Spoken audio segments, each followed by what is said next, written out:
L'Ajuntament de Llívia ja ho té tot a punt per inaugurar les obres de rehabilitació que s'han fet a les restes del castell. Les donarà a conèixer el proper 12 de maig, un dia en què també instaurarà una nova festa de caràcter històric al poble.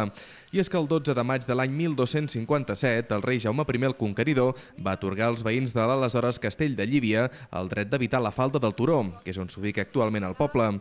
Per tal de commemorar la fundació del que avui es coneix com a Llívia, el consistori ha volgut aprofitar la inauguració de les obres de millora que s'han fet els últims anys a les restes del castell per tal de recordar aquella efemèride.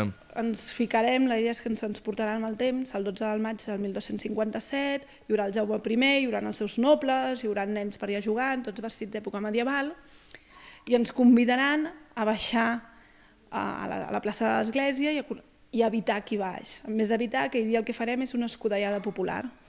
L'objectiu de l'Ajuntament és que aquesta festa se celebri cada any i es consolidi com un referent cultural i turístic a Cerdanya. I una mica és recuperar el nostre passat medieval que tenim i aprofitar per fer un dia fer de poble, tots junts, fer un dinar i passar una estona agradable. I esperem que cada any vagi continuant i cada any vingui més gent. I també hem convidat per crear l'ambient medieval a que la gent vingui disfressada d'època medieval.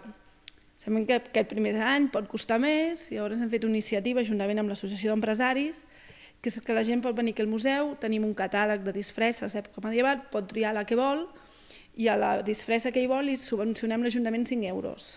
Les obres de restauració al castell han durat prop de 20 anys. Gairebé cada estiu s'hi ha treballat i això ha permès treure a la llum uns murs, habilitar uns espais de visita amb passarel·les de fusta i ferro, recuperar l'antic fossat i instal·lar un pont d'accés al mateix punt on hi havia hagut la porta d'entrada a la fortalesa.